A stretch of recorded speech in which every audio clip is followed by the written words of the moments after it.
గారు నమస్తే అండి. నమస్తే సార్. నమస్కారం చందు గారు, వాస్తవంగా డిఎస్సి మీద చర్చ పెట్టడం అనేది చాలా అవసరం. ఎందుకంటే వాళ్ళకు ఉన్నటువంటి అయితే ఏదో గాల్లో దీపం లేదో గుడ్డగాల్చి నెత్తినేయటం అని కాదు, వాస్తవంగా స్పోర్ట్స్ కోటాకు సంబంధించినటువంటి అనేక అనుమానాలు ఉన్నాయి. వాస్తవంగా అది ఎలాంటి అనుమానాలంటే కాల్ రికార్డ్స్ ఉన్నాయని, లక్షల్లో బేరం ఆడారని, దాదాపు 15 లక్షల వరకు సీట్ వెళ్ళిందని, ఇలాంటి అపోహలు ఇలాంటి జరిగినప్పుడు వాస్తవంగా వాళ్ళు కోరుతున్నటువంటి ఎంక్వైరీని ఎందుకు మీరు ముందుకు తీసుకెళ్ళలేకపోతుంది అనే విషయంలో కూడా ప్రధానంగా వైసీపీ ప్రశ్నిస్తూ ఉంది.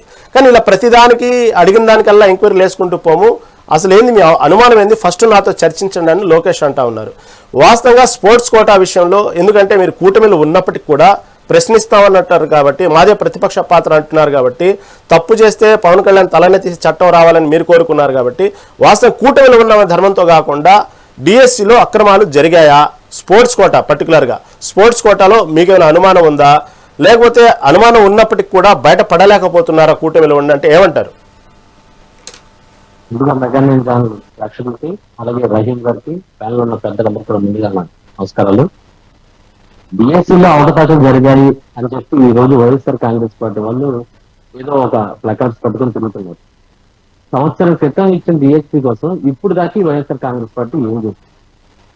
వైఎస్ఆర్ కాంగ్రెస్ పార్టీ ఇప్పుడు ఆయన చెప్తున్నారు, ఏ ఒక్కరికైనా జాబ్ కరెక్ట్ గా సొంతంగా చదివి లేకపోతే రాశారంటున్నారు.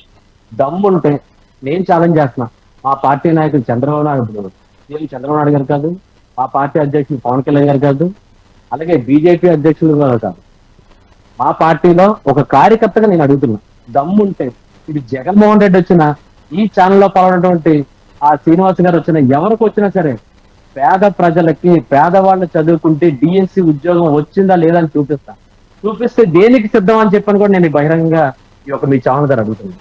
ఇకపోతే ఆయన చెప్తున్న జనాలు తరలిచ్చారు, డబ్బులు ఇచ్చారు, ఒకటి గుర్తుపెట్టుకోవాలి, ఇది సిద్ధం సభ కాదు. ఆనాడు ఆర్టీసీ బస్సులు, స్కూల్ బస్సులు, ఆఖరికి స్కూల్ సెలవులు ఇచ్చి కూడా ఆ రోజు ప్రజల్ని తరలించినట్టు ఏకైక చండాలమైన గవర్నమెంట్ పాలించిందంటే వైఎస్ఆర్ కాంగ్రెస్ పార్టీ. ఈ రోజు ఈ కూటమి ప్రభుత్వాన్ని నిందించడానికి కానీ, నిందలు వేయడానికి కానీ ఎటువంటి అర్హత లేనటువంటి వైఎస్ఆర్ కాంగ్రెస్ పార్టీ ఏదో బురద జల్లాలి, ఏదో రకంగా ఏంటంటే మన అసెంబ్లీలో చూసినట్టు ఢిల్లీలో జంతర్ మంతర్ దగ్గర ఒక కాంగ్రెస్ పార్టీ ఏదో చేసింది, ఆ విధంగా మన ఆంధ్రలో కూడా చేస్తే మనం ఏదో చేయాలి, మనం ఏదో విధ్వంసాలు సృష్టించాలి, అల్లర్లు సృష్టించాలి అనే ఒక దుర్మార్గమైన ఆలోచనతోనే ఈ జగన్మోహన్ రెడ్డి వైఎస్ఆర్ కాంగ్రెస్ పార్టీ ప్రభుత్వం గతం నుంచి ఏ రకం చేస్తుందో అదే విధానం ఫాలో అవుతుంది. ఈ రోజు ప్రతిపక్ష హోదా లేదు అంటున్నారు. మేము చెప్తూనే ఉన్నాం, మా చంద్రబాబు నాయుడు గారు కానీ, పవన్ కళ్యాణ్ గారు కానీ పదే చెప్తున్నారు, మీ సమస్యలు ఏమైనా ఉంటే మీరు వచ్చి రండి అని చెప్పండి. ఈ రోజు ప్రతిపక్ష హోదా ఎలా ఇస్తారు?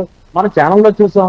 గతంలో ఒకసారి కావాలంటే శ్రీనివాస్ గారు మీరు అసెంబ్లీలో జగన్మోహన్ రెడ్డి గారు మాట్లాడినటువంటి వీడియోలను ఒకసారి మీరు మళ్ళీ చూడాలి.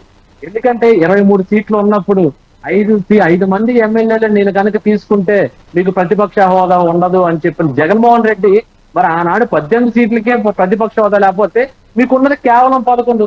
ఏ రకంగా మీకు ప్రతిపక్ష హోదా ఇస్తారని కూడా మీ వైఎస్ఆర్ కాంగ్రెస్ పార్టీ నాయకుల్ని చిత్తశుద్ధి లేని జగన్మోహన్ రెడ్డిని కూడా అడుగుతుంది. ఎందుకంటే మీరు డిఎస్సీలో అవకతవకలు ఏదో చేతకాని తనం కాదండి. చందు గారు, రెండో పార్టీ ఏముంది? మిమ్మల్ని వ్యతిరేకించి గెలిచిన పార్టీ ఏముంది అక్కడ చెప్పండి. వ్యతిరేకించి గెలిచిన పార్టీ ఏముంది చెప్పండి అక్కడ. వ్యతిరేకించిన పార్టీ మీ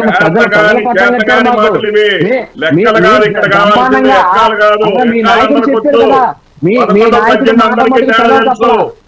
నాయకుడు తప్పేదేమో ప్రజలకు ఇచ్చిన మాట కానీ, మీ నాయకుడు ప్రజలకు ఇచ్చిన మాట తప్పేదేమో కానీ ప్రజల మాట మంచి చేస్తే ఓటేయమన్నారు, మంచి చేయలేదు కాబట్టి బుద్ధి చెప్తే ఈ రోజు గుర్తింపు ఇవ్వడానికి మీకు వచ్చిన ఇబ్బంది ఏంటి? మీకు వచ్చి భోగాపురం మీరు బస్సులు మొత్తం 5 జిల్లాలకి సెలవులు, స్కూళ్ళకి సెలవులు ఇచ్చి భోగాపురం ఆర్టీసీ బస్సులు తోలుకోలేదా? తలకాయ ఉండాలి చెప్పేటప్పుడు, ఒక విమర్శ చేసేటప్పుడు చూపించారు.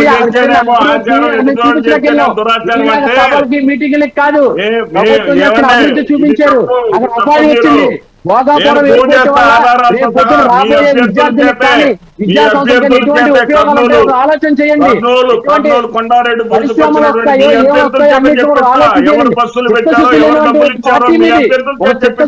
ఆలోచన పార్టీ మాట్లాడితే మీరు మాట్లాడితే చెప్తున్నారు, మా నాయకులతో చెప్పండి. మీ పవన్ DSC కళ్యాణ్ లో ఉన్నారు. అవకతవకలు జరగలేదు. మీ పవన్ ఇకపోతే కళ్యాణ్ మీ గంటకు ఒక మాట, సిద్ధాంతాలాగా జరిగే గడికి ఒక డబ్బులు మాట ఇచ్చి తరలించలేదు. మాట్లాడేటటువంటి నీచమైన రాజకీయ చరిత్ర ఉన్నటువంటి మీ పవన్ కళ్యాణ్ గురించి మాట్లాడదామా? అసలు నేర చర్చ లేనివంటి పవన్ కళ్యాణ్ గురించి పవన్ కళ్యాణ్ గురించి మీ హయాంలో ఎవరైనా బొడ్డల పార్టీ కాదు మాది.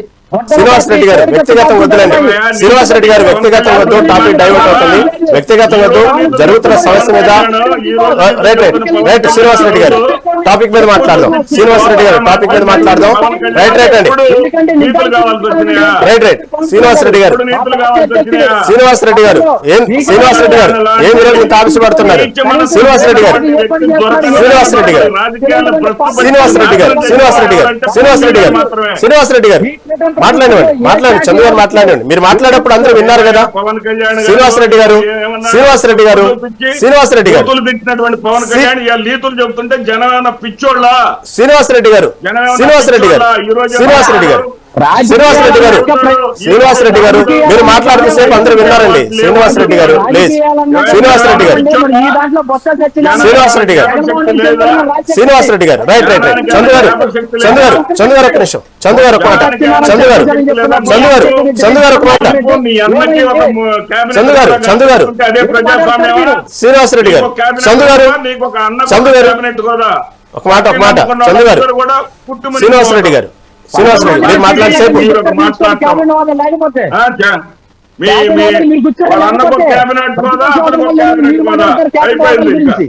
ఇక ప్రజలు సంకరానికి పోయినా పర్లా. శ్రీనివాస్ రెడ్డి గారు జగన్మోహన్ రెడ్డి ఎక్కడి నుంచి వచ్చాడండి? ఎక్కడి నుంచి వచ్చాడు జగన్మోహన్ రెడ్డి? వైఎస్ఆర్ నుంచి కదా? ఎక్కడి నుంచి వచ్చాడు జగన్మోహన్? అవినాష్ రెడ్డి ఎవరు?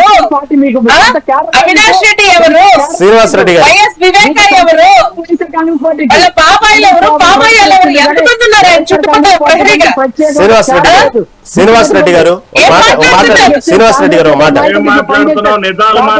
ఆశాబిందు గారు, ఆశాబిందు గారు ఉండండి, ఆశాబిందు గారు ఒక నిమిషం, ఆశాబిందు గారు ఒక నిమిషం, ఆశాబిందు గారు, ఆశాబిందు గారు ఒక నిమిషం, ఆశాబిందు గారు ఒక్క నిమిషం అండి, ఒక్క నిమిషం. శ్రీనివాస్ రెడ్డి గారు, శ్రీనివాస్ రెడ్డి గారు, శ్రీనివాస్ రెడ్డి గారు, శ్రీనివాస్ రెడ్డి గారు వినండి, మాట వినండి. శ్రీనివాస్ రెడ్డి గారు, శ్రీనివాస్ రెడ్డి గారు మాట వినండి. చందు గారు, చందు గారు, చందు గారు, చందు గారు, చందు గారు ఒక మాట. శ్రీనివాస్ రెడ్డి గారు మీరు మాట్లాడే సేపు అందరూ విన్నారు. ఎందుకు ఈ రోజు ఆవేశపడుతున్నారు? అందరూ మాట్లాడుతుంటే ఏం ట్రాఫిక్ అవుతున్నారు? ప్లీజ్ కొంచెం ఆగండి. ఓకే మనతో పాటు ఒక్క నిమిషం అండి, ఇంక మాట్లాడు ప్లీజ్ ప్లీజ్ ప్లీజ్ అండి, ప్లీజ్ అండి. శ్రీనివాస్ రెడ్డి గారు, శ్రీనివాస్ రెడ్డి గారు అలా నాగేంద్ర బాబు, అలా నాగేంద్ర బాబుకు కేబినెట్ హోదా కల్పిస్తే శ్రీనివాస్ రెడ్డి గారు, శ్రీనివాస్ రెడ్డి గారు, శ్రీనివాస్ రెడ్డి గారు, 47 ఎందుకు తెచ్చారో చెప్పానండి. శ్రీనివాస్ రెడ్డి గారు ఒక్క నిమిషం అండి. శ్రీనివాస్ రెడ్డి గారు చెప్పానండి. ప్లీజ్ శ్రీనివాస్ రెడ్డి గారు మాట వినండి, మాట వినండి. శ్రీనివాస్ రెడ్డి గారు ఒక మాట వినండి. శ్రీనివాస్ రెడ్డి గారు ఒక మాట వినండి అండి. మీకు శ్రీనివాస్ రెడ్డి గారు ఇదేదో కమ్మగా అసెంబ్లీకి వెళ్ళి మాట్లాడొచ్చు కదా ప్రతిపక్ష హోదా. రైట్ రైట్ రైట్ ఒక మాట అండి, ఒక మాట, ఒక మాట, right right right right right right right right right ఒక మాట అండి. దుగ్గరా శ్రీనివాస్ గారు రాజకీయ విశ్లేషకులు మనతో పాటు. ఒక్క నిమిషం అండి, ఒక్క నిమిషం, ఒక్క నిమిషం. ఆశబిందు గారు, ఆశబిందు గారు, ఆశబిందు గారు, ఆశబిందు గారు, ఆశబిందు గారు, ఆశబిందు గారు, ప్రతిపక్ష హోదా అనేది ప్రజలు ఇవ్వాలి మీకు. ఆశబిందు గారు, ఎవరు ఇచ్చేది కాదు. ఆ చిన్న వైసీపీ వాళ్ళు నాకు అర్థం కాదు. అసెంబ్లీలో పోయి జగన్ మాట్లాడమని చెప్పండి. రైట్ రైట్ ఆశబిందు గారు, అర్థం కావట్లేదా? బలవండి మాట్లాడే చర్చకు రాకుండా ఒక ముడుస్తారు. శ్రీనివాస్ రెడ్డి గారు, శ్రీనివాస్ రెడ్డి గారు, శ్రీనివాస్ రెడ్డి గారు, శ్రీనివాస్ రెడ్డి గారు, శ్రీనివాస్ రెడ్డి గారు ఇది చేసి ఇక్కడ వెనకాల వేసుకొని రావటం కాదు. ఫస్ట్ వెళ్ళమనండి, ఏం జరుగుతుందో చూస్తాం. శ్రీనివాస్ రెడ్డి గారు ఒక్క నిమిషం. ఆశబిందు గారు ఒక్క నిమిషం. ఆశబిందు గారు ఏర్పడుతుంది కదా ప్రజల్లో. ఆశబిందు గారు ఒక్క నిమిషం అండి. అదే కదా సానుభూతి కదా కావాల్సింది. సానుభూతి కోసమే కదా పొరలో దండలు పెట్టేది. ఒక్క నిమిషం అండి. శ్రీనివాస్ రెడ్డి గారు, శ్రీనివాస్ రెడ్డి గారు టోటల్ గా శ్రీనివాస్ రెడ్డి గారు, శ్రీనివాస్ రెడ్డి గారు మాట వినండి. ఆశబిందు గారు, ఆశబిందు గారు టోటల్ గా డిస్టర్బ్ అవుతుంది. ఆశబిందు గారు